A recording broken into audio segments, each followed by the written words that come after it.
Una puerta que pesa 25 toneladas y se cierra de golpe en cuestión de segundos. Una bóveda tallada en el hielo ártico para el fin del mundo. Y una base en el desierto donde los guardias tienen permiso para disparar a matar. Estos son los 10 lugares más fuertemente custodiados de la Tierra, cerrados para ti, para los periodistas, incluso para los presidentes. ¿Qué se esconde detrás de esos muros y por qué tantas teorías conspirativas los rodean? El último lugar de esta lista fue negado durante décadas, como si nunca hubiera existido en absoluto. Estimado espectador, solo te quitaré 15 segundos.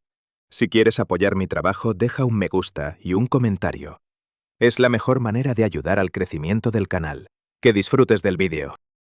Abrimos la cuenta regresiva en el número 10 con Fort Knox, la bóveda que convirtió su propio nombre en sinónimo de la palabra imposible. Está en medio de una base militar en Kentucky, una caja gris y maciza de granito, acero y hormigón, que desde la carretera parece casi aburrida. Dentro de esa caja aburrida descansan aproximadamente 147 millones de onzas de oro, más de la mitad de todo el oro que posee Estados Unidos. Apilado barra tras barra detrás del acero helado, es uno de los mayores tesoros reunidos en un solo lugar en toda la historia de la humanidad. El depósito de lingotes de Estados Unidos se terminó a finales de los años 30, y el oro llegó en un tren especial custodiado por soldados con ametralladoras, con la ruta mantenida en secreto hasta el último momento. Las paredes son de granito revestido con hormigón y acero, construidas para resistir bombas sin inmutarse. La puerta principal de la bóveda pesa más de 20 toneladas, y aún así gira sobre sus bisagras con una suavidad inquietante. Y aquí está el detalle que hace sonreír con respeto a los expertos en seguridad. Ningún ser humano en la Tierra conoce la combinación completa. Cada miembro del personal conoce solo un fragmento del código, y hacen falta varios de ellos, marcando por separado y sin verse entre sí, para abrir esa puerta. Podrías secuestrar a cualquiera de ellos y aún así no conseguirías nada. Y luego está el vecindario. El depósito se alza en terrenos de un puesto del ejército que alberga unidades blindadas, lo que significa que sus vecinos más cercanos son tanques, helicópteros de ataque y miles de soldados entrenados. Súmale anillos de vallas y alambre de púas, cámaras que nunca parpadean, sensores de movimiento enterrados en la hierba, guardias armados en garitas a prueba de bombas y los tercos rumores de campos minados durmiendo bajo el césped verde y ordenado. En casi 90 años nadie ha intentado siquiera un robo, ni una sola vez. El lugar inspira tanta confianza que durante la Segunda Guerra Mundial protegió mucho más que oro: la Declaración de Independencia original, la Constitución, una valiosa copia de la Carta Magna y la antigua corona húngara de San Esteban pasaron la guerra resguardadas tras sus muros. Cuando Estados Unidos necesitó un sitio al que el enemigo jamás pudiera llegar, eligió este. La bóveda también ha custodiado cargamentos más extraños que lingotes. Durante años almacenó en silencio la Reserva Nacional de morfina y opio, guardada para tiempos de escasez en guerra, durmiendo junto al oro en la oscuridad con clima controlado. Y los propios lingotes te sorprenderían. Cada uno tiene apenas el tamaño de un ladrillo, pero pesa en la muñeca como un cubo lleno de agua. El oro es tan absurdamente denso que todo el tesoro de una superpotencia cabe en un edificio más pequeño que un supermercado. Pero aquí es donde la historia se vuelve extraña. Casi nunca se permite entrar a nadie, ni a senadores, ni a auditores con cámaras, ni a ti. En 1974, después de fuertes rumores de que la bóveda estaba vacía, el gobierno organizó una única visita para la prensa. Periodistas y miembros del Congreso pasaron junto a paredes de metal de brillo apagado, tocaron los fríos lingotes y luego las puertas se cerraron otra vez. Después de eso, Silencio durante más de 4 décadas. Hasta que el secretario del Tesoro hizo una breve visita en 2017 y bromeó después diciendo que suponía que el oro estaba a salvo. Ese medio siglo de puertas selladas dio vida a una de las teorías conspirativas más obstinadas de Estados Unidos. El oro ya no está. Quienes la creen aseguran que los lingotes se vendieron en secreto o se prestaron a bancos y nunca regresaron, o fueron sustituidos por falsificaciones de tungsteno recubiertas con una fina capa dorada. El tungsteno pesa casi exactamente lo mismo que el oro, así que un lingote falso se siente perfectamente real en la mano. Señalan que nunca se ha difundido una auditoría verdaderamente pública, lingote por lingote, con pruebas modernas, y se preguntan por qué una nación escondería su propio tesoro de sus propios ciudadanos. Los funcionarios responden que los lingotes se cuentan, se pesan, se sellan y se vuelven a comprobar, y que abrir la bóveda a cada escéptico anularía por completo el sentido de tener una bóveda. Ambos bandos discuten por una sala que casi ningún ser vivo ha visto. Y esa es la extraña magia de Fort Knox. O es la mayor cámara del tesoro del planeta, o es el mayor farol jamás ejecutado. Y la puerta de 20 toneladas sigue cerrada en cualquiera de los dos casos. El 9º puesto le pertenece a un campo de gigantescas esferas blancas esparcidas por la campiña inglesa. Rath Menwith Hill, la mayor estación de escucha electrónica del planeta. Recorre los páramos de Yorkshire, pasa junto a muros de piedra seca y ovejas pastando, y de pronto aparecen sobre las colinas verdes. Decenas de enormes globos blancos, brillando suavemente en el aire húmedo, como huevos puestos por alguna criatura imposible. Los lugareños las llaman las pelotas de golf. Cada esfera es un radomo, una cubierta resistente al clima que oculta una antena parabólica en su interior.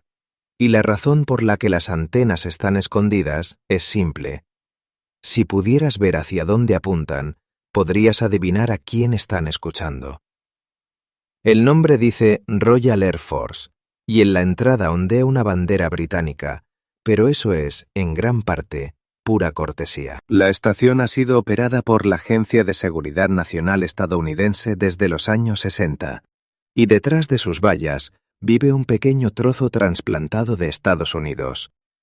Cientos de analistas e ingenieros estadounidenses, un diamante de béisbol, una escuela americana, fiestas estadounidenses celebradas bajo los grises cielos de Yorkshire. La base abrió en los años 50 para interceptar el tráfico de radio soviético. Luego llegó la era de los satélites y Menwith Hill creció hasta convertirse en algo mucho más voraz, una aspiradora de las comunicaciones del mundo. Llamadas telefónicas, faxes, correos electrónicos, enlaces satelitales. Las señales que rebotan sobre Europa, Oriente Medio y más allá son arrancadas del cielo aquí, clasificadas por máquinas en salas sin ventanas donde el aire zumba por los ventiladores de refrigeración, y cribadas en busca de palabras clave. Durante décadas, investigadores y periodistas insistieron en que Menwith Hill era un nodo clave de una red global de vigilancia con nombre en clave Echelon. Una red dirigida por Estados Unidos junto con Reino Unido, Canadá, Australia y Nueva Zelanda, capaz de escanear el tráfico civil ordinario a escala planetaria. Los gobiernos se negaban a confirmar siquiera que esa palabra existiera. El Parlamento Europeo se alarmó tanto que abrió una investigación formal que concluyó que la red era real y advirtió a las empresas que lo encriptaran todo. Entre las acusaciones, que los secretos comerciales interceptados habían ayudado a empresas estadounidenses a arrebatar contratos de miles de millones de dólares a sus rivales europeos. Y cuando los documentos de Edward Snowden salieron a la luz en 2013, las conjeturas terminaron. Los papeles describían programas de interceptación a escala industrial y señalaban a Menwith Hill como una de las joyas de la corona. Los documentos filtrados fueron aún más lejos. Describían tecnología desarrollada en la estación capaz de localizar el teléfono de un objetivo desde el espacio, y los reporteros vincularon esa capacidad con ataques letales de drones al otro lado del mundo. Lo que significa que un misil disparado sobre Yemen puede empezar su viaje como un susurro captado sobre Yorkshire. Dentro del perímetro, mientras tanto, la vida es desafiante y sorprendentemente normal. Una bolera, un restaurante americano, autobuses escolares amarillos. Los analistas terminan un turno de espionaje global y vuelven a casa pasando junto a salones de té y ovejas pastando. Las teorías de conspiración alrededor de la base nacen de un suelo de hechos confirmados, y eso es lo que las hace tan difíciles de descartar. Los teóricos afirman que cada llamada telefónica en Europa pasa por esas colinas. Afirman que la estación guía ataques de drones al otro lado del planeta. Periodistas de investigación han publicado documentos que sugieren exactamente eso, y miembros británicos del Parlamento se quejaron de que no podían obtener respuestas sobre lo que ocurre en su propio suelo. Incluso los políticos cuya tarea es supervisar dicen que se les mantiene en la oscuridad. Mientras tanto, una mujer extraordinaria llamada Lindis Percy protestó en las puertas durante décadas, trepando vallas, desplegando pancartas, siendo arrestada una y otra vez, convirtiéndose en parte del paisaje tanto como las propias cúpulas. Párate en la carretera pública al atardecer y la escena es inolvidable. Viento frío con olor a hierba mojada y ovejas, antiguas casas de campo de piedra con humo enroscándose desde las chimeneas, y detrás del alambre de cuchillas, esas esferas blancas luminosas, silenciosas e inmóviles, bebiéndose el cielo. Nada en el lugar parece violento. No hay tanques, no hay silos de misiles, solo formas suaves y redondeadas que podrían pasar por arte moderno.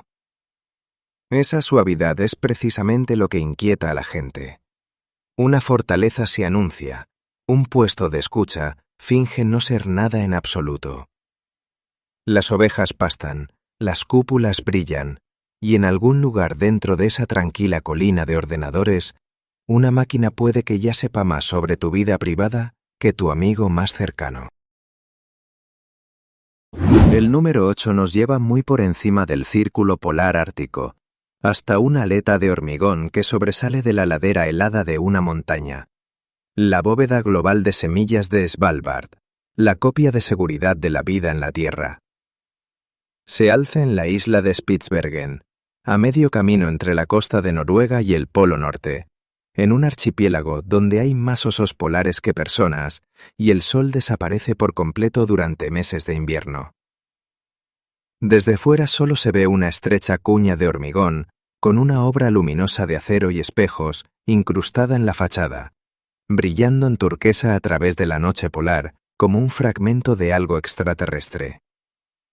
Detrás de esa entrada, un túnel se adentra en la arenisca, bajando hasta una roca que ha permanecido congelada desde mucho antes de las primeras ciudades humanas. La misión suena a ciencia ficción, pero es totalmente real. En el interior, a una temperatura constante de -18 grados Celsius, hay cajas selladas que guardan más de 1 millón de muestras de semillas. Trigo, arroz, cebada, judías, patatas. Copias genéticas de los cultivos que alimentan a la humanidad, enviadas aquí por casi todos los países del planeta. La lógica es brutalmente simple. Los bancos de semillas de todo el mundo pueden ser destruidos por la guerra, el fuego, una inundación o una simple bancarrota. Así que la bóveda funciona como la póliza de seguro que respalda a todas las demás pólizas de seguro. El permafrost es la genialidad del diseño. Incluso si falla la electricidad, incluso si las máquinas mueren y el personal no vuelve jamás, la propia montaña mantendrá las semillas frías durante décadas. Tan frías que el aliento cruje, que las estanterías metálicas queman los dedos desnudos, que el silencio tiene una cualidad helada, casi de catedral, rota solo por el zumbido de las tuberías de refrigeración. La bóveda abrió en 2008 y ya ha tenido que usarse. Cuando la guerra civil devoró Siria y los bombardeos alcanzaron el gran banco de semillas de Alepo, los científicos hicieron la primera retirada de la historia de la bóveda. Cajas de trigo y cebada antiguos, resistentes a la sequía, salieron volando del Ártico para ser replantados en un suelo más seguro. La bóveda del fin del mundo funcionó exactamente como prometía, no para un apocalipsis de película, sino para una guerra real. Ha habido un susto de verdad. Una temporada inusualmente cálida llegó a derretir el permafrost alrededor de la entrada, y el agua de deshielo se filtró hasta la boca del túnel antes de congelarse en una capa de hielo.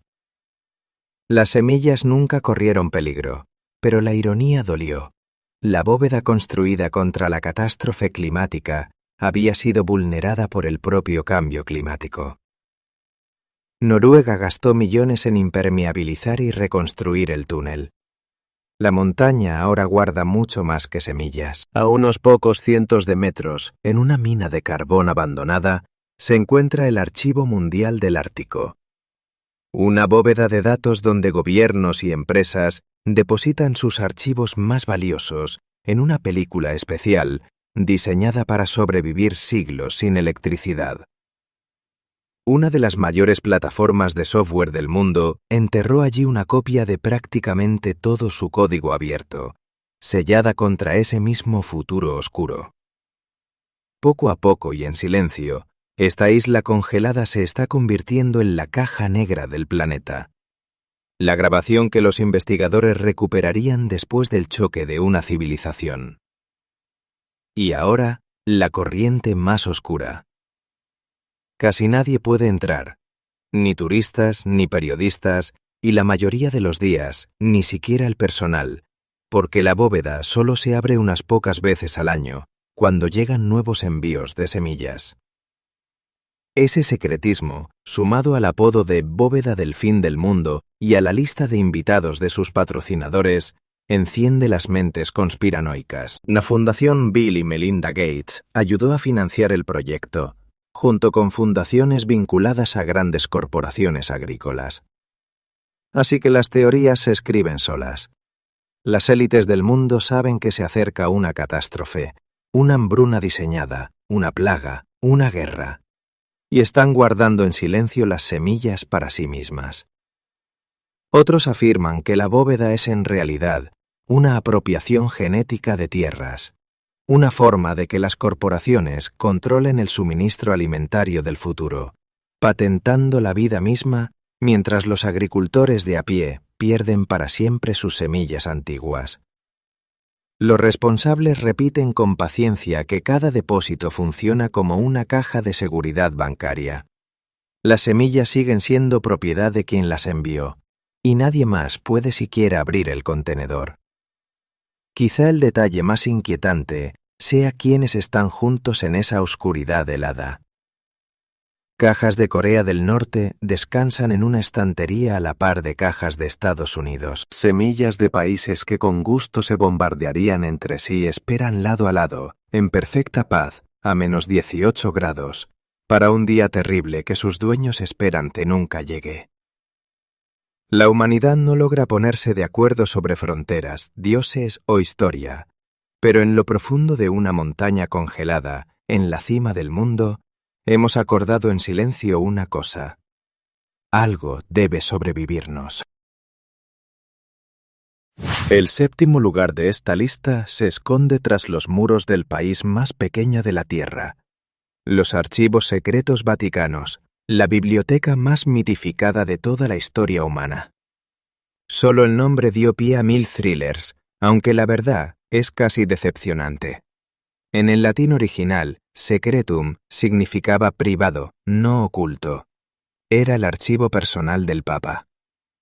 El Vaticano se cansó tanto de los rumores oscuros que hace unos años rebautizó oficialmente el lugar como Archivo Apostólico Vaticano. Nadie se enteró. Para el mundo siempre serán los archivos secretos. La escala cuesta imaginarla. Unos 85 kilómetros de estanterías, suficientes para trazar una carretera de una ciudad a otra, repletos de documentos que abarcan 12 siglos. Cartas papales, tratados, actas de juicios, correspondencia en clave de embajadores y espías. La temperatura y la humedad se controlan al milímetro. Los investigadores describen el olor como inolvidable. Un perfume denso de pergamino viejo, cuero y polvo. Y la luz en las salas de lectura se mantiene suave y tenue, porque la propia luz es una enemiga que va devorando la tinta poco a poco. Los tesoros más valiosos descansan bajo tierra, en un búnker de hormigón armado de 2 plantas, añadido en los años 80, donde armarios de acero ignífugo se alinean bajo un zumbido fluorescente. Lo que realmente hay allí ya es asombroso sin necesidad de leyendas. El pergamino en el que quedó registrado el juicio de Galileo, incluida su retractación firmada, arrancada a un anciano al que le mostraron los instrumentos de tortura. La carta desesperada de los lores ingleses, colgada de decenas de sellos de cera roja, suplicando al Papa que anulara el matrimonio de Enrique VIII. La petición cuya negativa separó para siempre a Inglaterra de Roma. Una carta de María, reina de Escocia, al Papa, escrita desde su celda meses antes de ser decapitada. El ruego de una reina que ya entendía que nadie iba a venir a salvarla. El pergamino de Sinón, mal archivado durante siglos, en el que un papa absolvía en silencio a los caballeros templarios de herejía mientras ellos ardían. Cartas de Miguel Ángel quejándose por el dinero. La bula que excomulgaba a Martín Lutero. Los nervios más expuestos de la historia, durmiendo en carpetas libres de ácido. Algunos registros son tan pesados que hacen falta 2 archiveros para levantarlos. Algunos paquetes no se han desatado desde que los hombres que los sellaron se convirtieron en polvo. El archivo ha sobrevivido a sus propias catástrofes. Cuando Napoleón conquistó Italia, ordenó trasladar toda la colección a París en miles de cajas. Un convoy de historia crujiendo sobre los Alpes. Tras su caída, el Vaticano no pudo permitirse traerlo todo de vuelta. Los funcionarios vendieron paquetes de papeles invaluables al peso a comerciantes parisinos, y parte de la memoria de la Iglesia acabó sus días envolviendo pescado y verduras. Lo que regresó a Roma es lo que estudian hoy los eruditos. Lo que desapareció alimenta las leyendas, porque nadie vivo sabe con exactitud qué se perdió.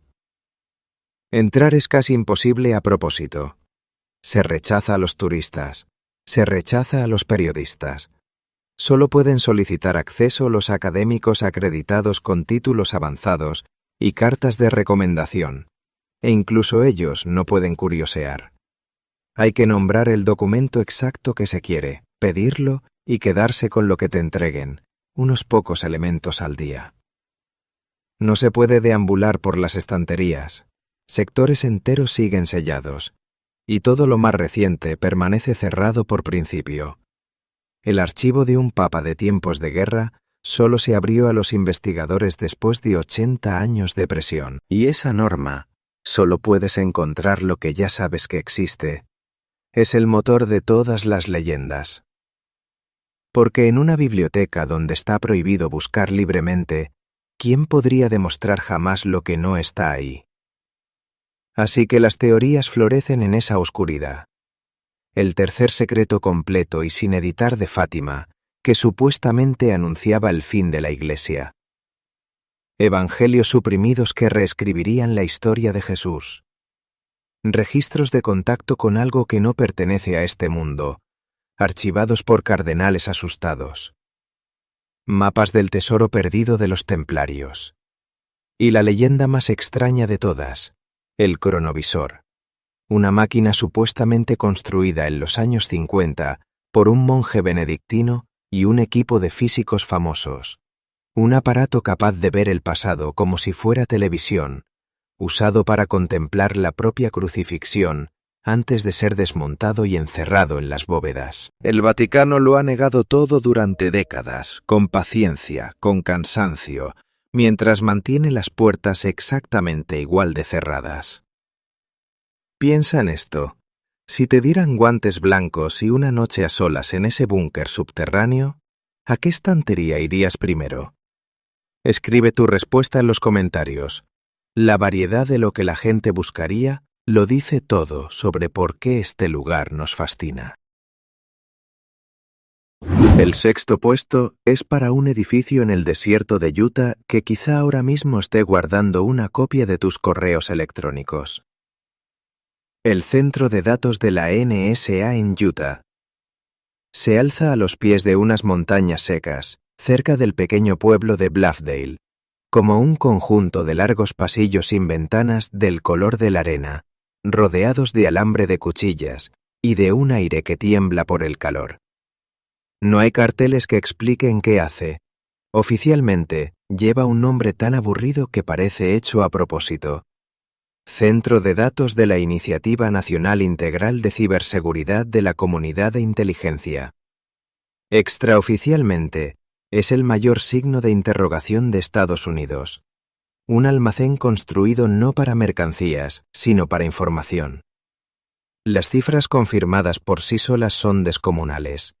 El complejo costó alrededor de $1.500 millones y ocupa más de 1 millón de pies cuadrados, con 4 enormes salas de datos alimentadas por su propia subestación eléctrica. Consume hasta 1.700.000 galones de agua cada día, en pleno desierto, solo para enfriar sus máquinas, y devora tanta electricidad como para iluminar una pequeña ciudad, con una factura estimada en decenas de millones de dólares al año. Si te acercas al perímetro, el silencio del desierto desaparece y lo sustituye un zumbido bajo e interminable de enfriadores y ventiladores, el sonido de ordenadores pensando a escala industrial, día y noche, sin que un solo visitante pueda verlos. En verano, el calor te aprieta la piel como si abrieras la puerta de un horno. El horizonte se deshace en un temblor líquido. En las mañanas frías, columnas de vapor se elevan desde las plantas de refrigeración hacia el aire del desierto, y todo el complejo parece respirar. Lo que nadie fuera de la agencia sabe es la respuesta a la única pregunta que importa: ¿cuánto puede almacenar y qué hay exactamente dentro? La capacidad de almacenamiento es clasificada. Expertos externos han lanzado cifras que suenan inventadas. Miles y miles de veces el contenido impreso de todas las bibliotecas de la Tierra. Y el momento de su nacimiento no pudo ser peor para el gobierno. El centro se estaba terminando en 2013, justo en los mismos meses en que Edward Snowden salió con pruebas de que la agencia había estado recopilando a gran escala los registros telefónicos y el tráfico de Internet de ciudadanos comunes. El propio exdirector de la agencia tenía un lema favorito que se filtró junto con todo lo demás: recopílalo todo. De repente, el gigantesco edificio sin ventanas en medio del desierto dejó de parecer algo abstracto. La gente lo miraba y pensaba: ahí estoy yo. Incluso su construcción alimentó la leyenda. Durante la fase final, la instalación fue sacudida por una serie de misteriosas explosiones eléctricas, incidentes de arco eléctrico, 10 en aproximadamente un año. Bolas de fuego que derritieron equipos valorados en cientos de miles de dólares y retrasaron la apertura mientras los ingenieros discutían sobre la causa. Los círculos conspiranoicos lo adoraron, incluso los rayos, bromeaban, estaban intentando detener aquel lugar. Los vecinos respondieron de formas más prácticas. Activistas y legisladores de Utah propusieron cortar el suministro municipal de agua al centro, argumentando que el Estado no debía enfriar la maquinaria de la vigilancia masiva. La propuesta fracasó, pero el mensaje quedó claro: los propios vecinos del edificio no se fiaban de él. Pese a su tamaño, El complejo está casi vacío de personas. Las estimaciones sitúan al personal en apenas un par de cientos. Una catedral de máquinas con una plantilla mínima, porque el objetivo del lugar no son los ojos humanos, sino una memoria sin fondo. Fotografiarlo es un deporte con consecuencias. Periodistas aparcados en carreteras públicas cuentan cómo vehículos de seguridad aparecen en cuestión de minutos, y un fotógrafo tuvo que defender unas tomas hechas desde una colina pública. El mensaje es siempre el mismo. El edificio que vigila a todo el mundo prefiere, y mucho, no ser vigilado. Las teorías alrededor de Bluffdale son peculiares porque, en el fondo, se basan simplemente en las filtraciones oficiales leídas en voz alta. Que cada correo, cada registro de llamadas, cada historial de búsqueda y cada mensaje de texto que cruza las redes estadounidenses acaba archivado aquí, esperando. Que la agencia guarda tráfico cifrado que todavía no puede abrir, almacenándolo para el día en que los ordenadores cuánticos lo rompan como si fuera un huevo. Una estrategia que dentro llaman recopilar ahora, descifrar después. Que en algún punto de esos pasillos zumbantes ya existe una versión de ti. Tus amistades, tus búsquedas nocturnas, tus rastros de ubicación, tus secretos. La agencia insiste en que apunta a amenazas extranjeras, que sigue la ley y que los datos de los estadounidenses están protegidos por normas estrictas. Pero el edificio no revela nada. Solo se queda ahí, entre el espejismo del calor y detrás de sus vallas, rugiendo en silencio, llenándose un poco más cada segundo. Una biblioteca de vidas privadas, donde quizá tú seas un libro, y jamás te dejarán leer tu propia página. Exactamente a mitad de camino, en el número 5, se alza la fortaleza más antigua de este ranking, el Kremlin, una ciudadela medieval que nunca se jubiló. La mayoría de los castillos del siglo XV son museos con tienda de recuerdos. Este, en cambio, sigue gobernando el país más grande de la Tierra. Sus murallas rojas, rematadas en cola de golondrina, se extienden por más de 2 kilómetros a lo largo del río Moscova, alcanzan hasta 19 metros de altura y 6,5 metros de grosor, y están coronadas por 20 torres, y sorprendentemente fueron levantadas por maestros italianos invitados al norte por los zares, razón por la cual su silueta recuerda vagamente a los castillos de Milán. En invierno, el ladrillo rojo resplandece contra la nieve, el aire te muerde las mejillas y las botas de la Guardia de Honor crujen sobre los adoquines como disparos de fusil. Las campanadas del reloj de la Spasskaya recorren la Plaza Roja exactamente igual que lo hacían sobre los soldados en marcha hace un siglo. La seguridad moderna es una fortaleza dentro de la fortaleza. El Kremlin está protegido por su propia fuerza dedicada, el Regimiento Presidencial, y por el Servicio Federal de Protección, cuyos agentes superan por mucho cualquier estimación de los turistas. El cielo sobre él está cerrado, ni aviones ni drones. Si intentas volar un dron cerca, la máquina simplemente pierde la cabeza. La navegación se bloquea, y los mapas del móvil de la gente que está junto a las murallas de pronto insisten en que se encuentran en un aeropuerto a decenas de kilómetros. Los periodistas confirmaron este extraño efecto una y otra vez. Una burbuja electrónica invisible que miente en silencio a todos los receptores satelitales de la zona. Una de las pocas piezas de la seguridad del Kremlin que puedes experimentar en persona, de pie en la plaza, con una app de taxi confundida. La fortaleza también tiene talento para desaparecer. En el otoño de 1941, cuando los bombarderos alemanes se acercaban a Moscú, el Kremlin protagonizó uno de los mayores actos de desaparición de la historia militar. Se apagaron y se cubrieron las estrellas de rubí. Las cúpulas doradas se pintaron de gris. Se tendieron sobre la Plaza Roja calles falsas y tejados de contrachapado de bloques de apartamentos, y apareció un puente de mentira sobre el río.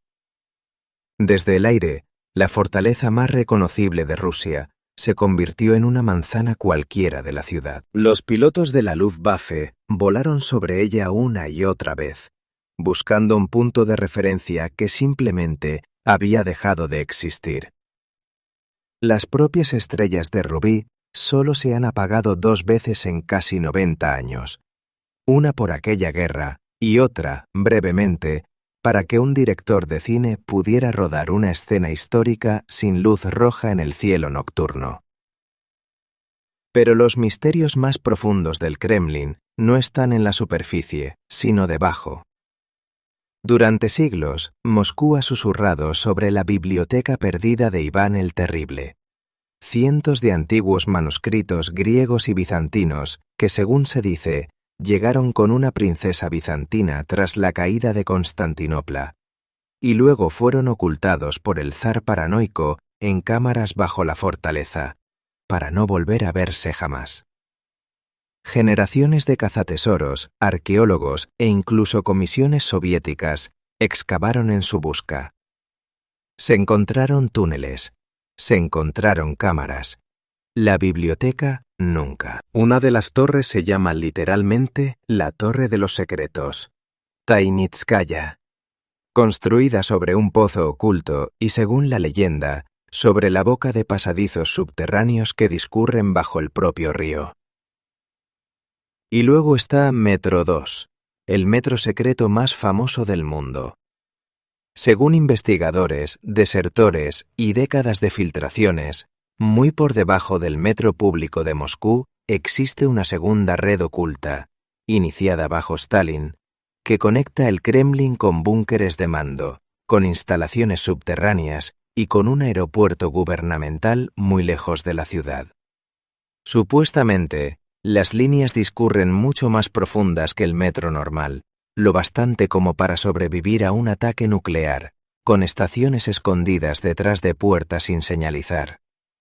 El Pentágono se lo tomó lo bastante en serio como para imprimir un diagrama del sistema en un informe oficial sobre las fuerzas soviéticas en 1991. Los funcionarios rusos han pasado 30 años sin confirmarlo ni negarlo, y de vez en cuando algún general retirado o exministro deja escapar una media confesión de que ahí abajo hay algo, antes de que el silencio vuelva a cerrarse.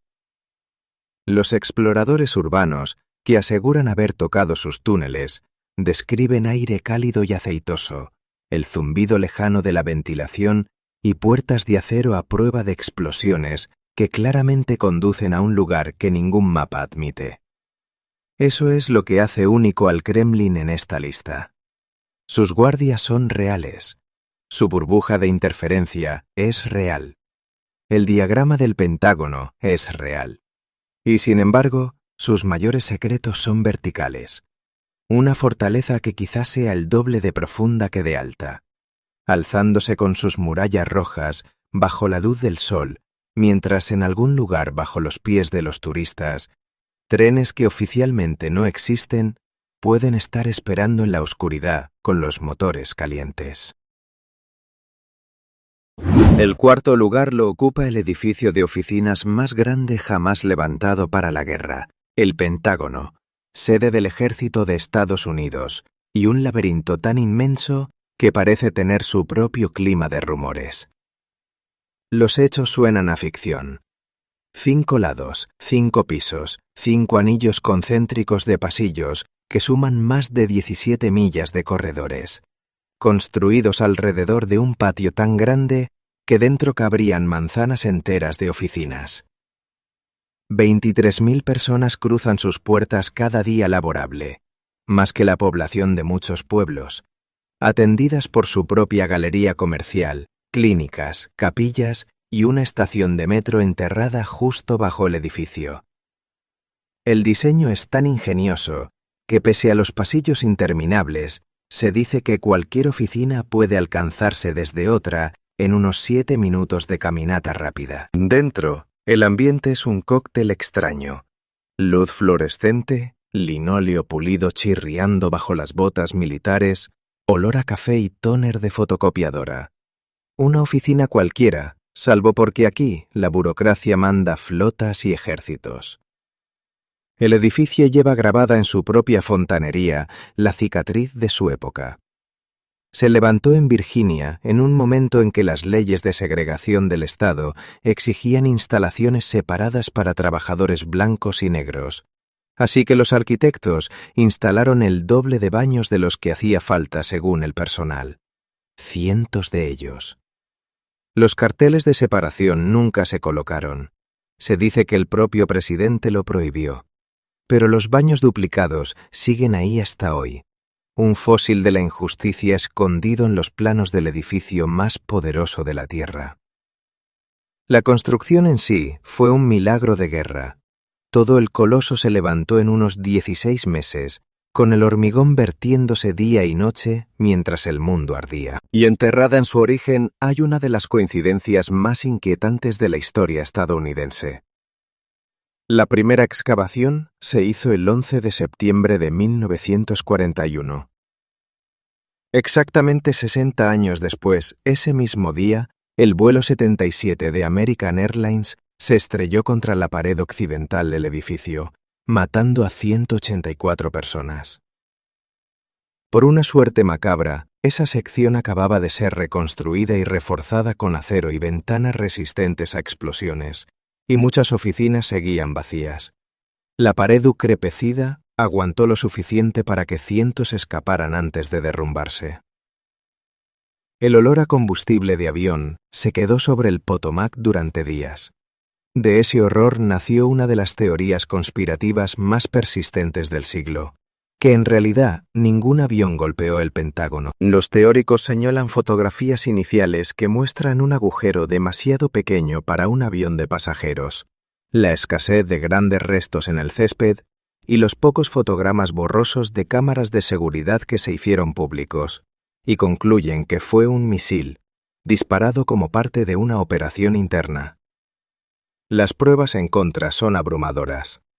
Cientos de conductores en la autopista vecina vieron al avión pasar rugiendo sobre sus coches a la altura de los tejados. Se recuperaron piezas de la aeronave, el tren de aterrizaje y las cajas negras del edificio, e incluso se identificaron los restos de los pasajeros. Los investigadores explican las imágenes con claridad. Las alas se desprenden, el aluminio se hace trizas, el combustible arde.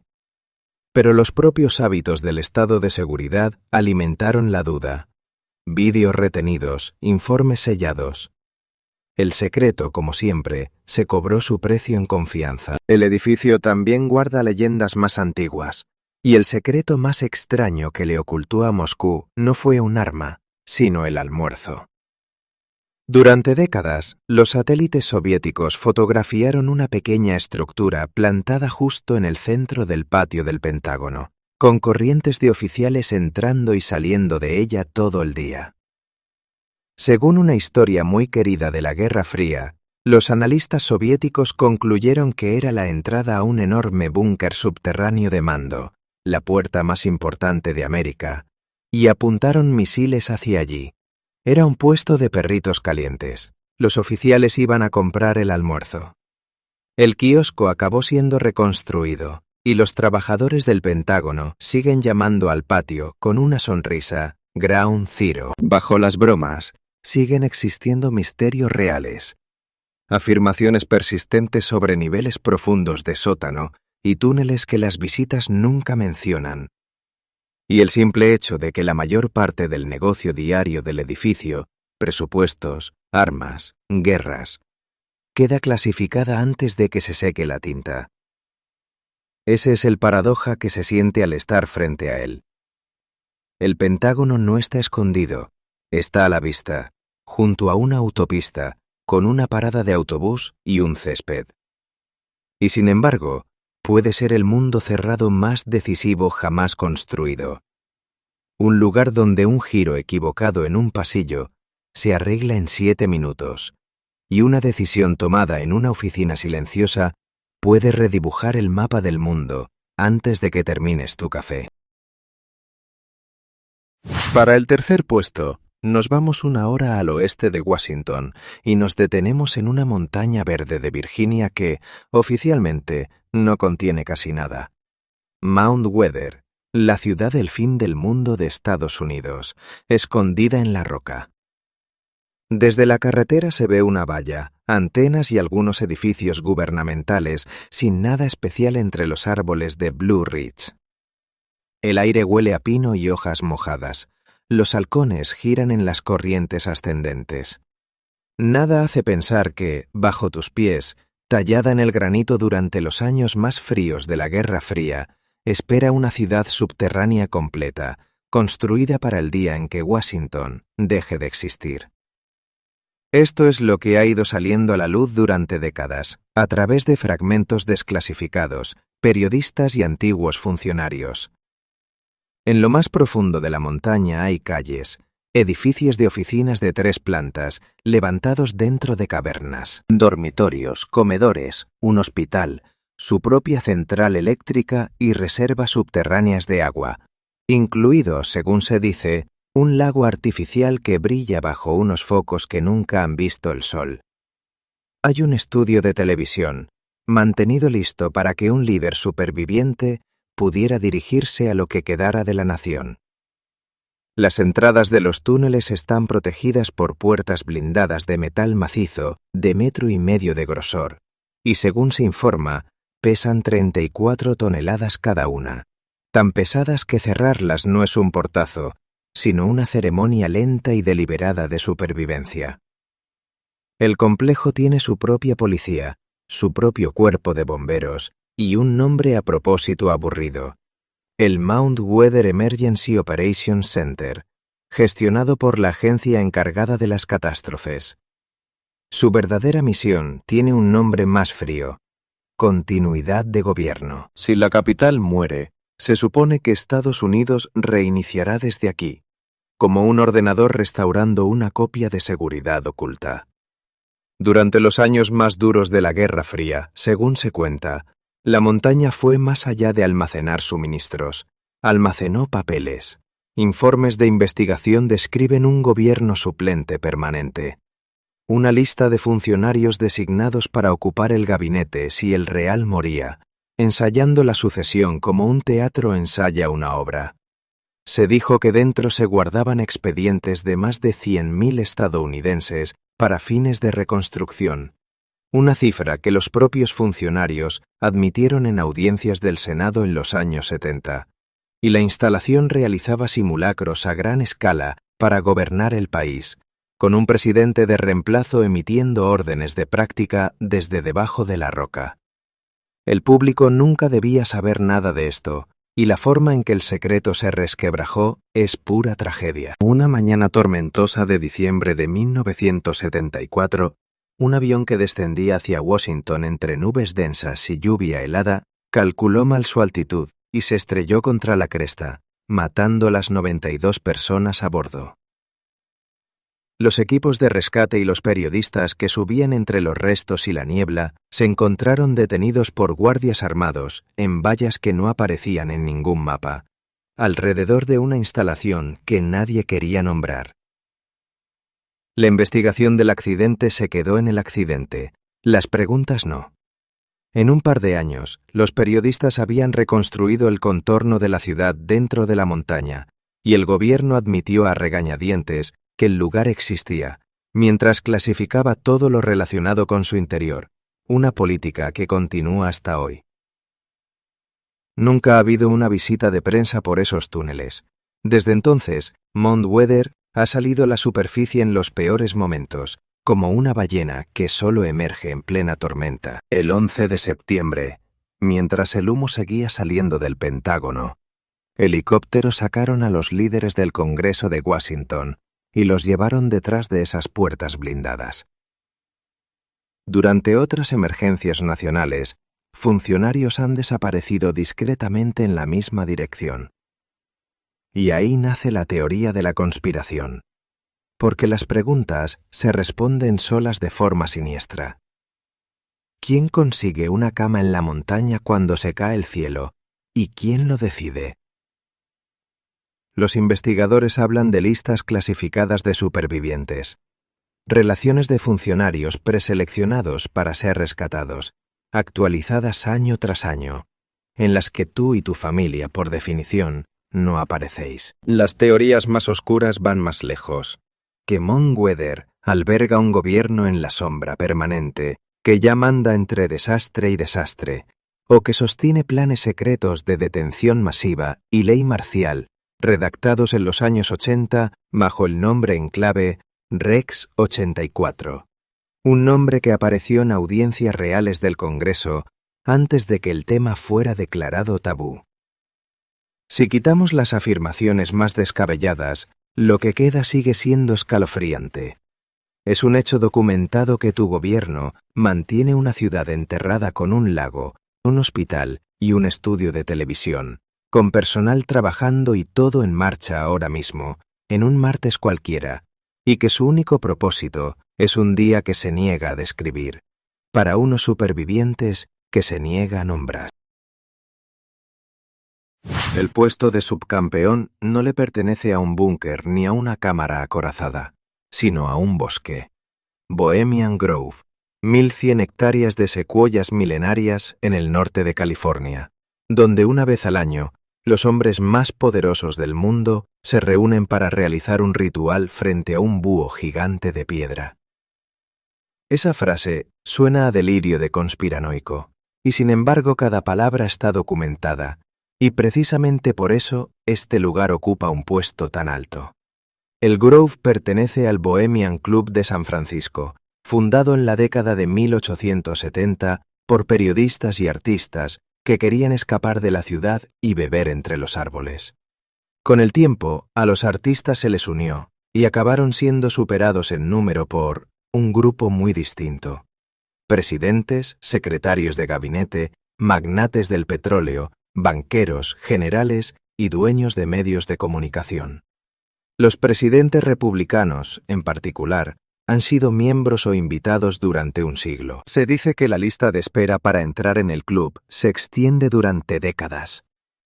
Cada julio, unos 2000 de los hombres más influyentes del planeta se internan en las secuoyas durante más de 2 semanas de campamento, repartidos en recintos rústicos con nombres como Mandalay y Owl's Nest, donde asisten a conferencias privadas, beben como si no hubiera un mañana y, por tradición del club, tienen terminantemente prohibido hablar de negocios.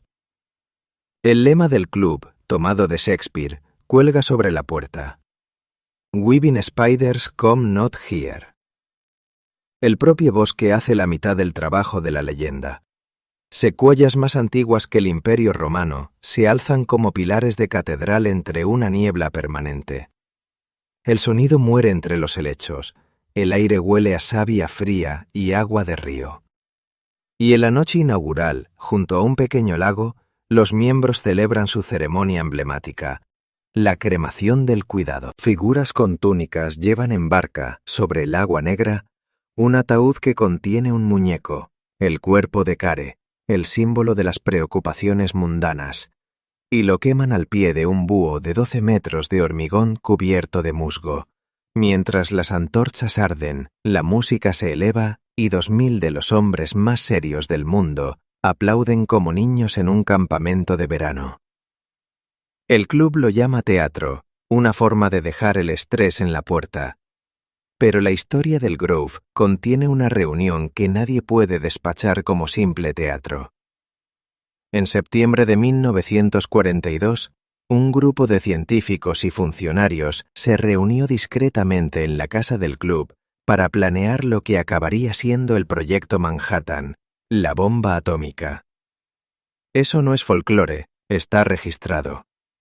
El arma más decisiva de la historia humana se organizó en parte entre copas en este bosque. Así que cuando los críticos dicen que allí no ocurre nada importante, los creyentes simplemente señalan Hiroshima y levantan una ceja. En el Grove se han lanzado carreras políticas durante charlas a la orilla del lago. Según se cuenta, un futuro presidente llegó allí a acordar la forma de una candidatura nacional. Richard Nixon, es el ejemplo más claro del verdadero peso del Grove.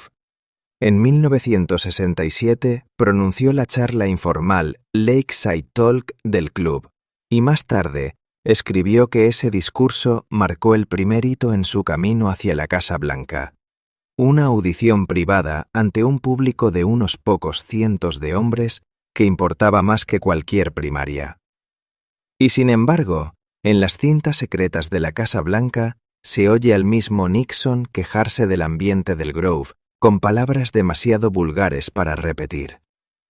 Le debía su presidencia a ese bosque, y aún así nunca terminó de soportar el lugar. Los empleados firman estrictos acuerdos de confidencialidad. Agentes del sheriff y seguridad privada patrullan el perímetro, y varios periodistas han sido arrestados por intentar entrar.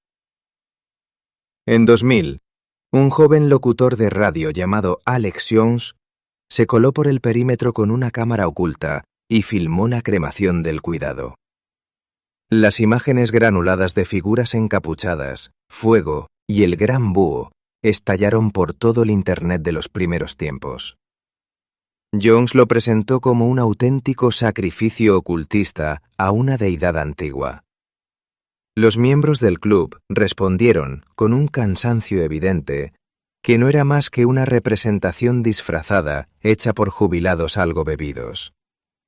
Pero esas imágenes volvieron imposible dejar de hacerse la vieja pregunta.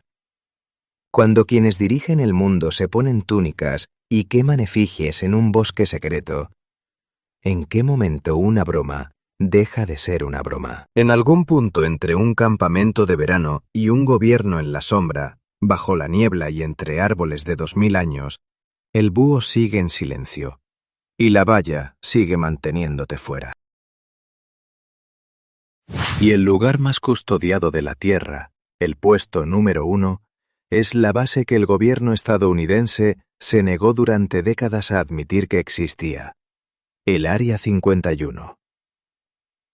Un pedazo de desierto chamuscado alrededor de un lecho de lago seco, llamado Groom Lake, en Nevada, rodeado de montañas e invisible desde cualquier carretera pública. Durante la mayor parte de su existencia, no aparecía en los mapas. En las cartas de los pilotos solo figuraba un recuadro de cielo prohibido. Los empleados no podían decir dónde trabajaban. Los presidentes esquivaban el nombre. No fue hasta 2013 que unos documentos desclasificados de la CIA lo dejaron claro por fin. Sí, el Área 51 existe. Y para entonces, el silencio en sí mismo había convertido una base militar en el secreto más famoso del planeta. La historia verificada ya es impresionante de por sí. En 1955, la CIA necesitaba un lugar aislado para probar el U-2, un avión espía construido para fotografiar la Unión Soviética desde el borde del espacio. El lago seco era una pista natural perfecta. El vacío garantizaba un secreto perfecto. Después llegó el A-12, una flecha de titanio en forma de avión que superaba a los misiles, y más tarde el primer avión furtivo. Máquinas que, durante años, oficialmente no existían. Y aquí está uno de los datos más jugosos de toda la saga OVNI. Los propios historiadores de la CIA concluyeron que una enorme parte de los avistamientos de platillos volantes de aquella época, según algunas estimaciones internas, más de la mitad, no eran más que estos aviones secretos, brillando en plata a altitudes imposibles, donde nada debería estar volando. El gobierno no podía decir eso sin delatar sus programas, así que se encogió de hombros ante los avistamientos, y al guardar silencio, alimentó él mismo a toda una generación de creyentes.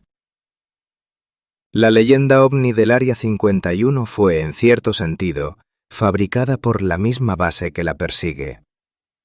La seguridad de hoy es una obra maestra de amenaza silenciosa. Famosamente, no hay muro en gran parte del perímetro, solo postes naranjas, señales de advertencia y desierto. Pero el propio suelo está vigilando. Sensores de movimiento enterrados registran cada paso. Cámaras te siguen desde las crestas. Y en cuestión de minutos, aparece una camioneta blanca en una colina, con el motor al ralentí, observando en silencio. Si cruzas la línea, los hombres conocidos como los Camo Dudes no van a charlar. Los carteles detrás de ellos dejan claro que el uso de fuerza letal está autorizado. El personal llega sin ser visto, volando cada mañana desde Las Vegas en una flota privada de aviones blancos sin marcas y con una franja roja, indicativo Janet. Desde una terminal vigilada, a plena vista de los casinos turísticos.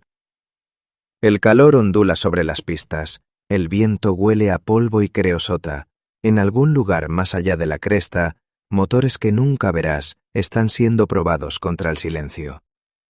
La vista legal más cercana de la base exige subir a pie una montaña situada a 41 kilómetros con un telescopio, y aun desde allí solo se ven hangares blancos temblando por el calor sobre un lecho de lago seco.